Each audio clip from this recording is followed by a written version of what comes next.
मासिक शिवरात्रि व्रत की कहानी। पूर्व काल में चित्रभानु नामक एक शिकारी था। जानवरों की हत्या करके वह अपने परिवार को पालता था। वह एक साहूकार का कर्जदार था, लेकिन उसका ऋण समय पर ना चुक सका। क्रोधित साहूकार ने शिकारी को शिव मठ में बंदी बना लिया। संयोग से उस दिन शिवरात्रि थी। शिकारी ध्यान मगन होकर शिव संबंधी धार्मिक बातें सुनता रहा। चतुर्दशी को उसने शिवरात्रि व्रत की कथा भी सुनी।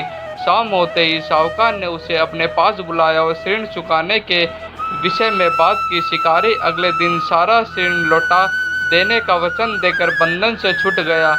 अपनी दिनचर्या की भांति वह जंगल में शिकार के लिए निकला, लेकिन दिन भर बंदी गृह में रहने के कारण भूख प्यास से व्याकुल था। शिकारी खोजता हुआ बहुत दूर निकल गया।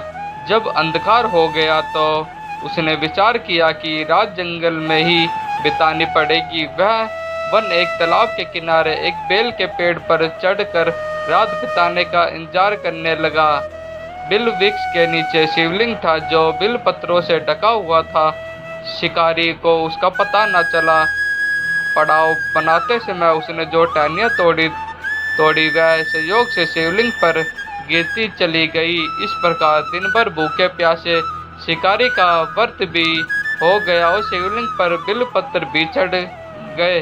एक पहर रात्रि बीत जाने के एक गर्भिणी हिरनी तालाब पर पानी पीने पहुंची। शिकारी ने धनुष कर तीर चढ़ाकर जो ही प्रत्यंचा खींची। हिरनी बोली, मैं गर्भिणी हूँ, शीघ्र ही प्रसव करूंगी। तुम एक साथ दो जीवों की हत्या करोगे, जो ठीक नहीं है। मैं बच्चों को जन्म देकर शीघ्र ही तुम्हारे समक्ष प्रस्तुत हो जाऊंगी, तब मार लेना। शिकारी ने प्रत्यंचा ढीली कर दी और हिरनी जंगली झाड़ियों में लुप्त हो गई। प्रत्यंचा चढ़ाने तथा ढीली करने से वक्त कुछ बिलपत्र अनायास ही टूटकर शिवलिंग पर गिर गए। इस प्रकार उससे अनजाने में ही प्रथम प्रहार का पूजन भी संपन्न हो गया। कुछ ही देर बाद एक और हिरनी उधर से निकली। शिकारी की प्रसन्नता का ठिकाना न रहा। समीप आने पर उसने धनुष पर बाण चढ़ाया। तब उसे देख हिरनी ने विनम्र पूर्वक निवेदन किया, हे शिकारी, मैं थोड़ी देर पहले ऋतु से निवृत्त हुई हूँ, कामातुर वीरिणी हूँ, अपने प्रिय की खोज में भटक रही हूँ। मैं अपने पति से मिलकर शीघ्र ही तुम्हारे पास आ जाऊंगी। शिकारी ने उसे भी जाने दिया। 2 बार शिकार को खोकर उसका माथा ठनका। वह चिंता में पड़ गया। रात्रि का आखिरी पहर बीत रहा था। इस बार भी धनुष से लगकर कुछ बेलपत्र शिवलिंग पर जा गिरा तथा दूसरे पैर की पूजन भी संपन्न हो गई। तभी एक अन्य हिरनी अपने बच्चों के साथ उधर से निकली। शिकारी के लिए यह स्वर्ण अवसर था। उसने धनुष पर तीर चढ़ाने में देर नहीं लगाई। वह तीर छोड़ने ही वाला था कि हिरनी बोली, हे शिकारी, मैं इन बच्चों को उनके पिता के हवाले करके लौट आऊंगी। इस समय मुझे मत मारो। शिकारी हंसकर बोला, सामने आए शिकारी को छोड़ दूं? मैं ऐसा मूर्ख नहीं। इससे पहले मैं 2 बार अपना शिकार खो चुका हूँ। मेरे बच्चे भूखे प्यास से व्यर्थ हो रहे होंगे। उत्तर में हिरनी ने फिर कहा, जैसे तुम्हें अपने बच्चों की ममता सता रही है, ठीक वैसे ही मुझे भी। हे शिकारी, मेरा विश्वास करो, मैं इन्हें इनके पिता के पास छोड़कर तुरंत लौटने की प्रतीक्षा करती हूँ। हिरनी का दीन स्वर सुनकर शिकारी को उस पर दया आ गई। उसने उस मृग को भी जाने दिया। शिकार के अभाव में तथा भूख प्यास से व्याकुल शिकारी अनजाने में ही बेल वृक्ष पर बैठा बेल पर तोड़ कर नीचे फेंकता जा रहा था।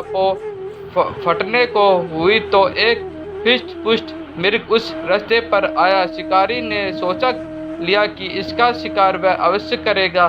शिकारी की तनी प्रत्यंचा देखकर मृग विनती स्वर में बोला, हे शिकारी, यदि तुमने मुझसे पूर्व आने वाले 3 मृग तथा छोटे बच्चों को मार डाला है, तो मुझे भी मारने में विलंब ना करो, ताकि मुझे उनके वियोग में एक क्षण भी दुख ना सहना पड़े। मैं उन हिरनियों का पति हूँ। यदि तुमने उन्हें जीवन दान दिया है, तो मुझे भी कुछ क्षण का जीवन देने की कृपा करो। मैं उससे मिलकर तुम्हारे समक्ष उपस्थित हो जाऊंगा। मिर्ग की बात सुनकर ही शिकारी के सामने पूरी रात का घटना चक्र घूम गया। उसने सारी कथा मिर्ग को सुना दी। तब मिर्ग ने कहा, मेरी तीनों पत्नियां जिस प्रकार प्रतिज्ञाबद्ध होकर गई है, मेरी मृत्यु से अपने धर्म का पालन नहीं कर पाएगी। अतः जैसे तुमने उन्हें विश्वास पात्र मानकर छोड़ा है, वैसे ही मुझे भी जाने दो। मैं उन सबके साथ तुम्हारे सामने शीघ्र ही उपस्थित होता हूँ। शिकारी ने उसे भी जाने दिया। इस प्रकार प्रात हो गई। उपवास, रात्रि जागरण तथा शिवलिंग पर बेलपत्र चढ़ाने से अनजाने में ही पर शिवरात्रि की पूजा पूर्ण हो गई। पर अनजाने में ही की हुई पूजन का परिणाम उसे तत्काल मिला। शिकारी का हिंसक हृदय निर्मल हो गया। उसे भगवत शक्ति का वास हो गया। थोड़ी ही देर बाद वह मृग सपरिवार शिकारी के समक्ष उपस्थित हो गए ताकि वह उनका शिकार कर सके। किंतु जंगली पशुओं की ऐसी सत्यता, सात्विकता एवं सामूहिक प्रेम भावना देखकर शिकारी को बड़ी ग्लानि हुई। उसने मृग परिवार को जीवन दान दे दिया। अनजाने में शिवरात्रि के व्रत का पालन करने पर भी शिकारी को मोक्ष की प्राप्ति हुई। जब मृत्यु काल में यमदूत उसके जीव को ले जाने आए तो शिव गणों ने उन्हें वापस भेज दिया तथा शिकारी को शिवलोक ले गए। शिवजी की कृपा से ही अपने इस जन्म में राजा चित्रभानु अपने पिछले जन्म को याद रख पाए तथा माँ शिवरात्रि के महत्व को जानकर उसका अगला जन्म भी पालन कर पाए।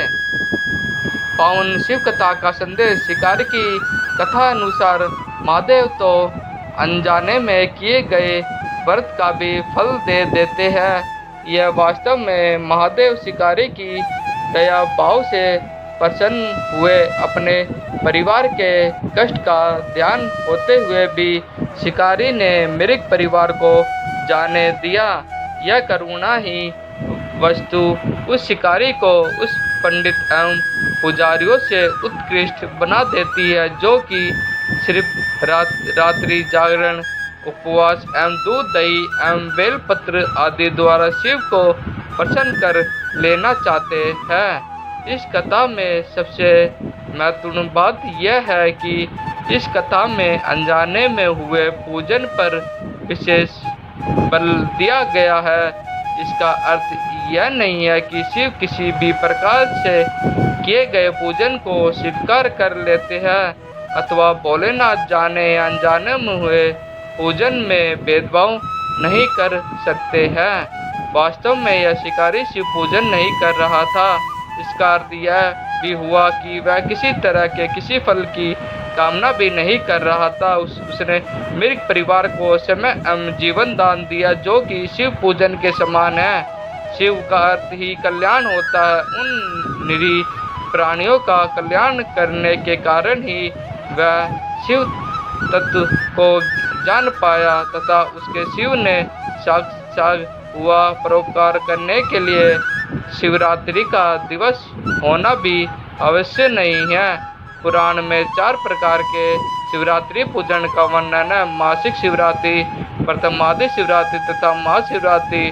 पुराण वर्णन अंतिम शिवरात्रि है। नित्य शिवरात्रि वस्तु प्रत्येक रात्रि ही शिवरात्रि है। अगर हम उन परम कल्याणकारी आशुतोष भगवान में स्वयं को लीन कर दे तथा कल्याण मार्ग का अनुसरण करे, वही शिवरात्रि का सच्चा व्रत है। मैं आशा करता हूँ कि हमारे द्वारा दी गई जानकारी आप सभी को बहुत पसंद आई होगी। हमारे इस पोस्ट को अपने फेसबुक, व्हाट्सएप, इंस्टाग्राम पर ज़रूर शेयर करें। हमारे ब्लॉग को like, share, comment and subscribe ज़रूर करें ताकि हमारे लेटेस्ट पोस्ट और नोटिफिकेशन प्राप्त हो सके। धन्यवाद। आपका दिन मंगलमय